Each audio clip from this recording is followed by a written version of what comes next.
नमस्कार मित्रों, steno for all में आपका स्वागत है। हम आपको 80 शब्द प्रति मिनट की गति से हिंदी डिक्टेशन उपलब्ध कराने जा रहे हैं। एक विशेष सूचना सुने ध्यान से। जो साथी हमारे व्हाट्सएप ग्रुप से जुड़ना चाहते हैं, पीडीएफ या हमारी जो भी नोटिफिकेशन आती है उसे अपने व्हाट्सएप पर प्राप्त करना चाहते हैं, उसके लिए अब आप हमारे व्हाट्सएप ग्रुप से जुड़ सकते हैं। डिस्क्रिप्शन में दिया गया है। एक और बात, जो लड़कियां अगर हमारे व्हाट्सएप ग्रुप से जुड़ना चाहती हैं उनके लिए अलग से एक सेपरेट ग्रुप बनाया गया है।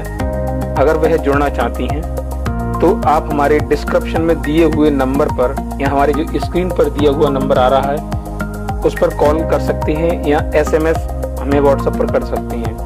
हम आपको ग्रुप में जोड़ देंगे। धन्यवाद। चलो तैयार रहें। नमस्कार मित्रों, स्टेनो फॉर ऑल में आपका स्वागत है। हम आपको 80 शब्द प्रति मिनट की गति से हिंदी डिक्टेशन 10 मिनट का बोलने जा रहे हैं। तैयार रहें। रेडी,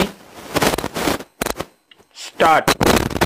प्रणब मुखर्जी का जन्म पश्चिम बंगाल के बीरभूम जिले के किरानाहर शहर के निकट स्थित मिराती गांव के एक ब्राह्मण परिवार में कामदा किंकर मुखर्जी और राजलक्ष्मी मुखर्जी के यहाँ हुआ था। उनके पिता 1920 से कांग्रेस पार्टी में सक्रिय होने के साथ पश्चिम बंगाल विधान परिषद में 1952 से 64 तक सदस्य और बीरभूम पश्चिम बंगाल जिला कांग्रेस कमेटी के अध्यक्ष रह चुके थे। उनके पिता एक सम्मानित स्वतंत्रता सेनानी थे जिन्होंने ब्रिटिश शासन की खिलाफत के परिणाम स्वरूप वर्षों से अधिक जेल की सजा भी काटी थी। प्रणब मुखर्जी ने बीरभूम के सूरी विद्यासागर कॉलेज में शिक्षा पाई, जो उस समय कलकत्ता विश्वविद्यालय से संबंध रखता था। कलकत्ता विश्वविद्यालय से उन्होंने इतिहास और राजनीतिक विज्ञान में स्नातकोत्तर के साथ कानून की डिग्री हासिल की है। वे एक वकील और कॉलेज प्राध्यापक भी रह चुके हैं। उन्हें मानद डी लिट उपाधि भी प्राप्त है। उन्होंने पहले एक कॉलेज प्राध्यापक के रूप में और बाद में एक पत्रकार के रूप में अपना कैरियर शुरू किया। वे बंगाल प्रकाशन संस्थान देशेर डाक मातृभूमि की पुकार में भी काम कर चुके हैं। प्रणब मुखर्जी वंगीय साहित्य परिषद के ट्रस्टी एवं अखिल भारत वंग साहित्य सम्मेलन के अध्यक्ष भी रहे। उनका संसदीय कैरियर करीब 5 दशक पुराना है, जो 1969 में कांग्रेस पार्टी के राज्यसभा सदस्य के रूप में उच्च सदन से शुरू हुआ था। वे 1975, 1981, 1993 और 1999 में फिर से चुने गए। 1973 में वे औद्योगिक विकास विभाग के केंद्रीय उप मंत्री के रूप में मंत्रिमंडल में शामिल हुए। वे सन 1982 से 1884 तक कई कैबिनेट पदों के लिए चुने जाते रहे और सन 1984 में भारत के वित्त मंत्री बने। 1984 में यूरोमनी पत्रिका के एक सर्वेक्षण में उनका विश्व के सबसे अच्छे वित्त मंत्री के रूप में मूल्यांकन किया गया। उनका कार्यकाल भारत के अंतर्राष्ट्रीय मुद्रा कोष IMF के ऋण के 1:1 अरब अमेरिकी डॉलर की आखिरी किस्त नहीं अदा कर पाने के लिए उल्लेखनीय रहा। वित्त मंत्री के रूप में प्रणब के कार्यकाल के दौरान डॉक्टर मनमोहन सिंह भारतीय रिजर्व बैंक के गवर्नर थे। वे इंदिरा गांधी की हत्या के बाद हुए लोकसभा चुनाव के बाद राजीव गांधी के समर्थक मंडली के षड्यंत्र के शिकार हुए, जिसने इन्हें मंत्रिमंडल में शामिल नहीं होने दिया। कुछ समय के लिए उन्हें कांग्रेस पार्टी से निकाल दिया गया।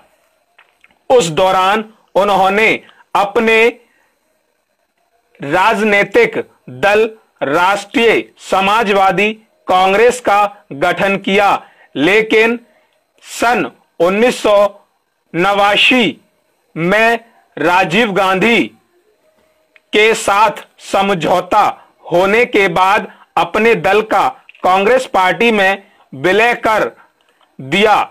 उनका राजनीतिक कैरियर उस समय पुनर्जीवित हो उठा जब पीवी नरसिंह राव के पहले उन्हें योजना आयोग के उपाध्यक्ष के रूप में और बाद में एक केंद्रीय कैबिनेट मंत्री के तौर पर नियुक्त करने का फैसला किया। उन्होंने राव के मंत्रिमंडल में 1995 से 1996 तक पहली बार विदेश मंत्री के रूप में कार्य किया।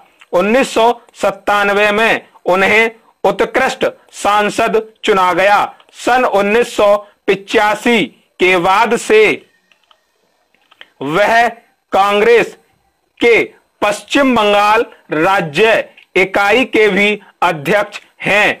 सन 2004 में जब कांग्रेस ने गठबंधन सरकार के अगुवा के रूप में सरकार बनाई तो कांग्रेस के प्रधानमंत्री मनमोहन सिंह सिर्फ एक राज्यसभा सांसद थे।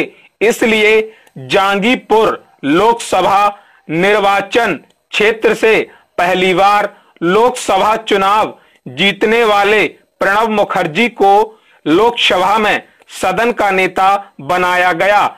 उन्हें रक्षा, वित्त, विदेश विषयक मंत्रालय, राजस्व, नौवाहन, परिवहन, संचार, आर्थिक मामले, वाणिज्य और उद्योग समेत विभिन्न महत्वपूर्ण मंत्रालयों के मंत्री होने का गौरव भी हासिल है। वह कांग्रेस संसदीय दल और कांग्रेस विधायक दल के नेता रह चुके हैं, जिसमें देश के सभी कांग्रेस सांसद और विधायक शामिल होते हैं। इसके अतिरिक्त वे लोकसभा में सदन के नेता, बंगाल प्रदेश कांग्रेस पार्टी के अध्यक्ष, कांग्रेस के नेतृत्व वाली सरकार के प्रधानमंत्री मनमोहन सिंह की मंत्रिपरिषद में केंद्रीय वित्त मंत्री भी रहे। लोकसभा चुनाव से पहले जब प्रधानमंत्री मनमोहन सिंह ने अपनी बाईपास सर्जरी कराई, प्रणब विदेश मंत्रालय में केंद्रीय मंत्री होने के बावजूद राजनीतिक मामले की कैबिनेट समिति के अध्यक्ष और वित्त मंत्रालय में केंद्रीय मंत्री का अतिरिक्त प्रभार लेकर मंत्रिमंडल के संचालन में महत्वपूर्ण भूमिका निभाते रहे।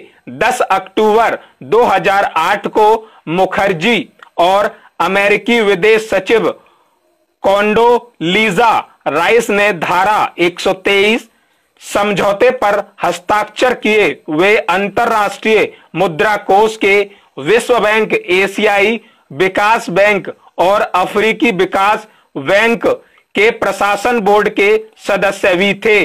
सन 1984 में उन्होंने IMF और विश्व बैंक से जुड़े ग्रुप 24 की बैठक की अध्यक्षता की। मई और नवंबर 1995 के बीच उन्होंने सार्क मंत्री परिषद सम्मेलन की अध्यक्षता की। मुखर्जी की पार्टी के भीतर तो मिला ही सामाजिक नीतियों के क्षेत्र में भी काफी सम्मान मिला है।